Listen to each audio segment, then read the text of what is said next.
हायकमांडच्या सूचनेनंतर मुंबईत काँग्रेसचा स्वबळाचा नारा. उबाटा खासदार संजय राऊतांची शिष्टाई निष्फळ. मित्रपक्षांना सोबत न घेण्यासाठी काँग्रेस नेते होते आग्रही.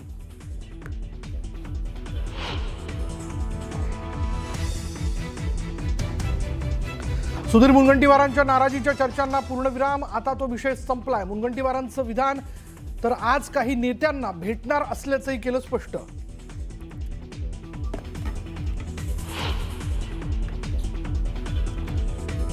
आजपासून पालिका निवडणुकांसाठी उमेदवारी अर्ज भरण्यास सुरुवात. 30 तारखेपर्यंत भरता येणार उमेदवारी अर्ज. मात्र अजूनही प्रमुख पक्षांचा जागा वाटपाच्या चर्चा सुरूच.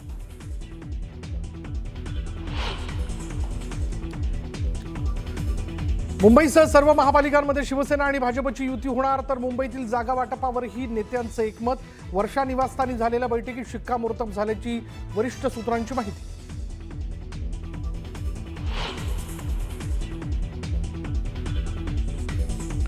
ठाकरे बंधूंच्या युतीची आज घोषणा होणार. वरिष्ठ सूत्रांची न्यूज 18 लोकमतला माहिती. राजकीय वर्तुळात घडामोडींना वेग.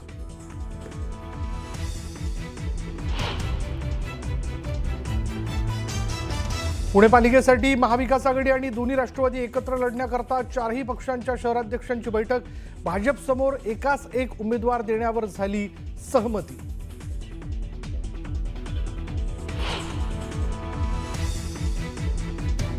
जर्मनीमधील बर्लिन दौऱ्यावर असलेल्या राहुल गांधींनी ईव्हीएमवर उपस्थित केले प्रश्न. भारताच्या निवडणूक व्यवस्थेत गडबड असल्याचा केला आरोप. तर राहुल गांधी हे दिशाभूल करत असल्याचा भाजपचा आरोप.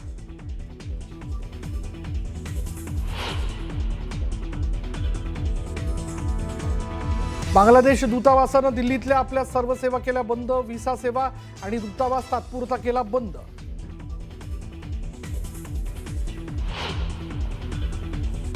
आणि सौदी अरेबियात तुफान बर्फवृष्टी. 30 वर्षांनंतर वाळवंटात बर्फवृष्टीचा चमत्कार. राजधानी रियादसह अनेक भागात बर्फाची चादर.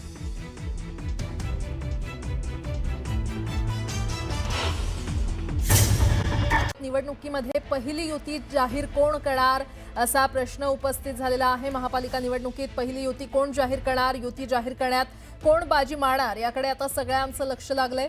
ठाकरे बंधूंची युती अंतिम टप्प्यात आली आहे. दुसरीकडे शिंदे फडणवीस चर्चा देखील अंतिम टप्प्यात आहे. तर आज संध्याकाळी मुख्यमंत्री देवेंद्र फडणवीस आणि उपमुख्यमंत्री एकनाथ शिंदे यांच्यामध्ये मुंबईतील जागा वाटपावर शिक्कामोर्तब होऊन युतीची अधिकृत घोषणा होण्याची शक्यता आहे. तर ठाकरे बंधूंमध्ये देखील मुंबईतील जागा वाटप अंतिम टप्प्यात असल्याची माहिती आहे आणि आजच जागा वाटप अंतिम करून दोन्ही ठाकरे बंधू वरळी NSCI डोम मध्ये संयुक्त पत्रकार परिषद घेऊन युती जाहीर करण्याची शक्यता व्यक्त केली जाते. पालिका निवडणुकीत उमेदवारी अर्ज दाखल करण्याची तारीख जशी जवळ येऊ लागली तशी अधिकृत युती कधी जाहीर होते याकडे सगळ्यांचं लक्ष लागलंय. आणि या संदर्भात अधिक माहिती देत आहेत आमच्या प्रतिनिधी प्रणाली कापसे आपल्यासोबत जोडल्या गेलेल्या आहेत. प्रणाली, आज ठाकरे बंधूंची युती किंवा युतीची घोषणा अधिकृत होऊ शकते. काय अपडेट या संदर्भातले? सातत्याने या गोष्टीची वाट बघितली जाते आहे की या युतीची घोषणा कधी होणार. दोन दिवस असं म्हणत संजय राऊतांनी गेले 4 ते 5 दिवस झालेत असं सांगितलंय की युतीची घोषणा होतीये, परंतु अजून तरी ती काही झालेली नाहीये. आज 23 तारीख आहे. आजपासून अर्ज भरायला सुरुवात होतीये आणि त्यामुळं आज तरी या युतीची घोषणा होते का हे बघणं महत्वाचं ठरणार आहे. खरं तर युतीच्या वरिष्ठ सूत्रांनी असं सांगितलंय की आजच ती घोषणा व्हायला पाहिजे. परंतु दुसरीकडे संजय राऊत सुद्धा असं म्हणतात की ही घोषणा साधीसुधी होणार नाही, तर जल्लोषात होणार, खूप मोठा कार्यक्रम होणार. तशी काही तयारी झाल्याची किंवा तसं काही होत असल्याची माहिती अजून मिळालेली नाहीये. मनसेच्या गोटात तर संपूर्ण शुकशुकाट आहे, कारण मनसेची याबद्दल भूमिका अशी आहे की आधी जागा वाटप करायचं आणि मगच युतीची घोषणा करायची. जागा वाटपामध्ये आपण बघितलं की मनसेचं घोडं जे आहे, मनसे आणि उद्धव बाळासाहेब ठाकरे पक्षाचं घोडं हे साधारणतः 4 विधानसभा क्षेत्रांवर अडकून पडलेलं होतं. गेल्या 2 दिवसामध्ये यावर चर्चा करण्यासाठी अनिल परब असतील, संजय राऊत असतील, हे सातत्यानं राज ठाकरे यांच्या भेटीला आलेले होते. काल सुद्धा आपण बघितलं की दिवसभरामध्ये मनसेचे प्रमुख नेते हे सुद्धा उद्धव ठाकरेंना भेटून आलेले आहेत. त्यामुळे या ज्या 4 विधानसभा आहेत, वरळी, शिवडी, माहीम आणि भांडूप, या विधानसभेला घेऊन हा वाद होता. काल रात्रीपर्यंत सगळ्यात शेवटची म्हणजे शिवडीचा पेच जो आहे तो अडकून पडलेला आहे. बाकी सगळं जागा वाटप हे निश्चित झाल्याचं कळतं आहे. शिवडीमधल्या कारण शिवडीमध्ये या मतदारसंघामधल्या ज्या जागा आहेत त्यापैकी केवळ एकच जागा मनसेला दिली जाती आहे. शिवडी हा बाळा नांदगावकर मनसेचे जे ज्येष्ठ नेते आहेत त्यांचा बालेकिल्ला मानला जातो. याच मतदारसंघातून पूर्वी ते जिंकून आलेले होते, ते राज्यमंत्री राहिलेले होते. यावेळेला सुद्धा म्हणजे या लोकसभेच्या निवडणुकीमध्ये पण आपण बघितलेलं होतं की ती याच मतदारसंघातून निवडणुकीच्या रिंगणामध्ये उतरलेले होते आणि त्यामुळे या मतदारसंघामध्ये मनसेला एकच जागा मिळणं हे मनसेसाठी कुठेतरी त्यांचं खच्चीकरण आहे असं त्यांना वाटतंय. हाच मतदारसंघ जो आहे तो मराठी बहुल मतदारसंघ आहे, त्यामुळे किमान इथे आपले 2 नगरसेवक असावे किंवा आपल्याला 2 जागा मिळाव्या अशी मनसेची भावना आहे आणि त्यामुळं शिवडीला घेऊन हा सगळा पेच जो आहे तो निर्माण झाल्याचं दिसतंय. नाराजी व्यक्त करण्याकरता काल शिवडीचे जे पदाधिकारी आहे ते सुद्धा संध्याकाळच्या सुमारास शिवतीर्थ इथं आलेले होते. त्यांची तात्पुरती समजूत घालून त्यांना पाठवून देण्यात आलेलं आहे, परंतु त्याचं फलित काय झालं हे अजून कळलेलं नाहीये.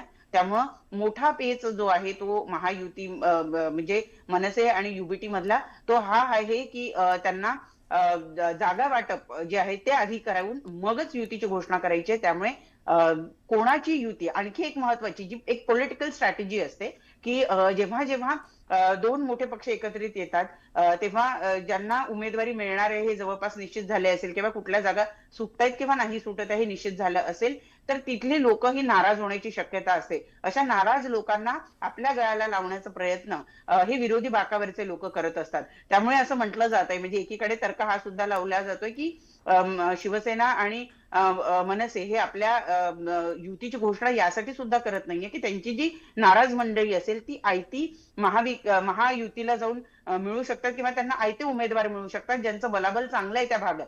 विशेषतः हा जो मराठमोळा पट्टा आहे जिथे शिवसेनेचं वर्षानुवर्ष वर्चस्व राहिलेलं आहे, आयते उमेदवार हे एकनाथ शिंदे यांना मिळू शकतात आणि या भीतीपोटी सुद्धा लवकर युती घोषित केली जाते. ठीक आहे प्रणाली, अशाच सोबत राहा. आमच्या प्रतिनिधी सुस्मिता भदाणे देखील आपल्यासोबत जोडल्या गेलेल्या आहेत. उबाठा शिवसेनेकडून नेमक्या कोणत्या जागांसाठी रस्सीखेच सुरू आहे आपण त्यांच्याकडून जाणून घेऊयात. सुस्मिता, खरं तर मनसे आणि उद्धव ठाकरे यांची एकत्र युती जाहीर कधी होणार याकडे सगळ्याच मुंबईतल्या इच्छुक उमेदवारांचं लक्ष आहे, मराठी मतदारांचं लक्ष आहे आणि विशेष करून मुंबई शहराच्या उपनगरीय भागांमध्ये मनसेचं म्हणावं तितकं प्राबल्य नसल्यामुळे तिथला विषय हा पहिल्या 2 बैठकांमध्ये पूर्णपणे पार पडलेला आहे. अनेक ठिकाणी शिवसेनेचे विद्यमान आमदार ज्या ज्या भागात आहे त्या ठिकाणी शिवसेनेनं आपली भूमिका ठामपणे मांडलेली पाहायला मिळते. दोन्ही पक्षांचे मतदार हे मुस्लिम विरोधी असणार आहेत का हेही बघणं महत्त्वाचं आहे, कारण काँग्रेसची साथ सोडल्यामुळे मुस्लिमांची मतं ही काही अंशी थेट शिवसेनेला मिळत होती. त्यामुळे कुर्ला आणि इतर आसपासचा जो परिसर आहे त्या भागामध्ये शिवसेनेनं आपलं प्रभुत्व सांगितलेलं आहे. दुसरीकडे मात्र विशेष करून आपण जर बघितलं तर मराठी पट्ट्यामध्ये मनसे आणि ठाकरे यांची सूर जुळून येताना काहीशा अडचणी दिसतात. अगदी अनेक बैठकांमधनं संजय राऊत यांनी वारंवार जरी म्हटलेलं असलं की चर्चा पूर्ण झालेली आहे तरी सुद्धा मनसेनं यामध्ये निर्णायक भूमिका घेतलेली आहे. दोन्ही बंधू मराठीच्या मुद्द्यावरती एकत्र आले, हा भावनिक साथ घातली गेली, परंतु राजकीय गणित जुळवून आणताना दोन्ही बाजूंनी रस्सीखेच ही पाहायला मिळते आहे. याच दरम्यान आपण जर बघितलं तर संजय राऊत यांनी राष्ट्रवादी काँग्रेस सोबत सुद्धा चर्चा करण्यासाठी एक पाऊल पुढे टाकलेलं आहे. त्यामुळे जर शरदचंद्र पवार यांची राष्ट्रवादी या युतीमध्ये सहभागी झाली तर घाटकोपर मुलुंड या परिसरामध्ये त्यांना काही जागा देण्यात येतात का हे बघणं महत्त्वाचं असेल. शिवसेनेच्या वतीनं मराठी पट्टा आणि विद्यमान आमदार ज्या ज्या भागामध्ये त्यांचे जिंकून आलेले आहेत किंवा ज्या ठिकाणी त्यांना दुय्यम दर्जाचं मताधिक्य गेल्या निवडणुकीमध्ये सर्वाधिक मिळालेलं आहे अशा जागांच्या बाबतीत आग्रही भूमिका घेण्यात आलेली आहे, ज्यामध्ये दादर, लालबाग, परळ, शिवडी हा मराठी बहुल एरिया, त्याचबरोबर माहीम सारख्या परिसरामध्ये सुद्धा त्यांनी आपली अधिपत्य असल्याचं सिद्ध केलेलं आहे, सांगितलेलं आहे. त्यामुळं एकीकडे काही जागांच्या बाबतीत मनसेला आपले काही चेहरे पुढे सरकवायचे आहेत, ज्यामध्ये वरळीचा विशेष सहभाग आहे, प्रभादेवीचा सहभाग आहे. या भागांसाठी मनसे आग्रही आहे. शिवडीतला पेच हा काही अंशी आता संपलेला असला तरी सुद्धा उपनगरीय भागांमध्ये बोरिवलीचा मुद्दा हा महत्त्वाचा असणार आहे. बोरिवलीमध्ये कोणाला जागा दिली जाते हे बघणं महत्त्वाचं आहे. वारंवार बैठका होऊन सुद्धा मनसे आणि शिवसेनेकडनं अधिकृतपणे युतीची घोषणा करण्यात आलेली नाही. हा मुद्दा केवळ मनसे आणि शिवसेनेच्या बाबतीत लागू होतोय तर नाही, इतरही पक्षांनी तशाच पद्धतीचा सावध पवित्रा घेतल्याचं पाहायला मिळते. कारण आता प्रत्येक इच्छुक उमेदवाराला इतर अनेक पर्याय निवडणुकीच्या रिंगणामध्ये उपलब्ध असल्याचं पाहायला मिळते. ज्या वेळेला एखाद्या पक्षाकडनं तिकीट नाकारलं जातं तर दुसरा पर्यायी चेहरा म्हणून युतीकडे सुद्धा जाण्याची अनेक शक्यता नाकारता येत नाही. निश्चितच आणि आता म्हणूनच जागा दोन्ही वाटपाची बाजू- ही समीकरणं नेमके कशी जुळून येतात हे पाहणं महत्त्वाचं ठरणार आहे. प्रणाली आणि सुस्मिता, धन्यवाद दोघींचेही या संपूर्ण माहितीसाठी.